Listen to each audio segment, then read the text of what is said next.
Hello दोस्तों। तो आज हम बात करेंगे जो पशु परिचर की कट ऑफ की बात करेंगे आज हम।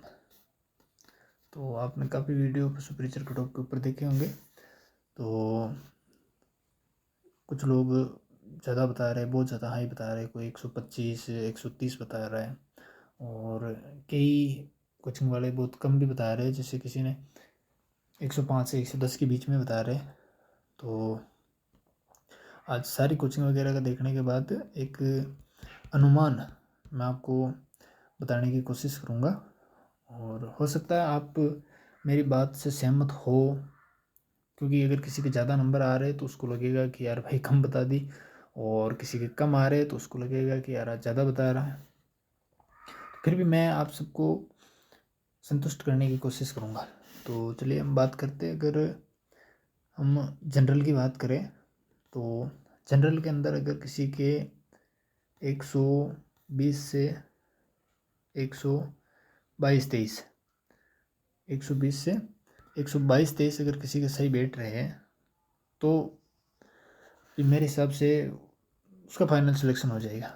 क्योंकि जो एक हवा बना रखी है ना कि बहुत ज़्यादा जाएगी, तो इतनी भी ज़्यादा नहीं जाएगी, क्योंकि बहुत कम बच्चे हैं जिनके 125 प्लस नंबर है, वो गिने चुने हैं। अगर आप जैसे आप मानो कि अगर 1000 लड़कों के अगर 125 से ज़्यादा नंबर है तो फिर आप फिर भी 5-6 हज़ार 5 हज़ार पोस्ट बचती है ना। और चलो दूसरे नंबर पर बात करते हैं हम EWS की। EWS और OBC में ज़्यादा इतना अंतर आता नहीं है। तो अगर इसकी बात करें तो इसकी रहेगी 118 से 120। ये फाइनल बता रहा हूँ मैं आपको, फाइनल नंबर। अगर इतने नंबर आपके हैं तो बिल्कुल आपका कहीं ना कहीं फाइनल सिलेक्शन हो ही जाएगा। और फिर हम बात करते हैं MBC की। तो MBC की अगर 115 से 119 के बीच में अगर आपके नंबर हैं तो बिल्कुल आपका फाइनल सिलेक्शन होने वाला है। और उसके बाद हम बात करते हैं SC की। तो SC के अंदर अगर आपके 107 से 110 के बीच अगर क्वेश्चन सही हो रहे हैं तो भी आपका फाइनल सिलेक्शन बिल्कुल पूरे चांस है आपका फाइनल सिलेक्शन होने की। और इसके बाद हम बात करें ST की। अगर ST की हम बात करें तो ST के अंदर अगर आपके 100 से 105 के बीच नंबर है, 100 से 105 के बीच नंबर है, फिर भी आपका कहीं ना कहीं फाइनल सिलेक्शन हो ही जाएगा। क्योंकि आपको लग रहा है ना कि नॉर्मलाइजेशन में इतना ज़्यादा कुछ फ़र्क रहेगा, तो इतना ज़्यादा फ़र्क नॉर्मलाइजेशन में होगा नहीं। क्योंकि ज़्यादातर पेपर, सभी शिफ्टों के पेपर लगभग एक समान थे। ज़्यादातर जो शिफ्टें थी उनके सारों के पर्सन लगभग एक समान उनका पेपर रहा है। तो इतना ज़्यादा कोई मेरे हिसाब से प्रभाव पड़ेगा नहीं। और फिर भी अगर हम बात करें नॉर्मलाइजेशन में अगर किस पारी के नंबर बढ़ेंगे किसके घटेंगे, तो मैं अगर बात करूँ नॉर्मलाइजेशन की तो मेरे हिसाब से नॉर्मलाइजेशन में फर्स्ट शिफ्ट है, जो फर्स्ट शिफ्ट है उसके अंदर आपको बताया कि जो फर्स्ट शिफ्ट की जो उपस्थिति रही वो लगभग 64 पॉइंट कुछ रही है, 9% के लगभग। तो बिल्कुल इसका ये ज़रूर असर पड़ेगा, क्योंकि आपके जो एवरेज नंबर है ना वो आपकी उपस्थिति से ही बनेंगे। आपके जो एवरेज नंबर जिस हिसाब से नॉर्मलाइजेशन होता है, सारी शिफ्टों के अलग अलग एवरेज नंबर निकाल कर फिर उसके बाद में सभी शिफ्टों के टोटल नंबरों का एवरेज नंबर निकाला जाता है। और वही बात करें हम 5वीं और 6ठी शिफ्ट की तो उसके अंदर लगभग 54 से 51% रही है। तो कहीं ना कहीं इन शिफ्टों को नुकसान होने वाला है, 5वीं और 6ठी शिफ्ट।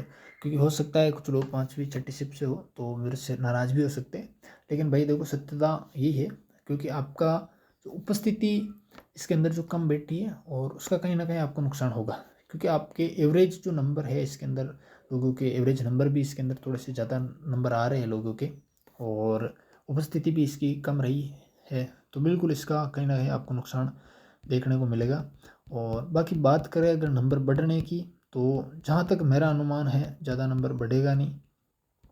क्योंकि अगर नंबर नॉर्मलाइजेशन में बढ़ते भी हैं तो 3 से 4 नंबर, इससे ज़्यादा नॉर्मलाइजेशन में नंबर बढ़ेंगे नहीं। अगर आपको लगता है कि पटवार की तरह आपके 15+ नंबर बढ़ेंगे या घटेंगे, तो बिल्कुल नहीं घटेंगे, क्योंकि ज़्यादातर जो पारियों के पेपर थे वो सभी एक ही लेवल के पेपर थे, तो इतना फ़र्क उसके अंदर पड़ेगा नहीं। और बाकी मैं तो यही कहूँगा यार, आप इन सब को छोड़कर, इन सब बातों को छोड़कर आप अपनी जो आगे की तैयारी है, अगर कोई 4th ग्रेड की कर रहा है तो 4th ग्रेड की करो, कोई पटवार की कर रहा है तो पटवार की करो, किसी के RS प्री भी है। और मेरे खुद के 122 नंबर बैठ रहे हैं, मेरे खुद के 122 नंबर बैठ रहे हैं MBC कैटेगरी से। तो भाई बिल्कुल मेरे को पूरी उम्मीद है इसके अंदर कि मेरा फाइनल सिलेक्शन कहीं ना कहीं हो जाएगा। फिर भी मुझे यार यहाँ रुकना नहीं है ना, मेरे को आगे तैयारी करनी है। इसके अलावा भी मेरे 2nd ग्रेड के अंदर अभी मेरा अच्छा स्कोर बन रहा है, जो संस्कृत शिक्षा विभाग की थी उसके अंदर भी मेरा अच्छा स्कोर बन रहा है। फिर भी मैं इसके ऊपर संतुष्ट होकर नहीं बैठ रहा हूँ ना।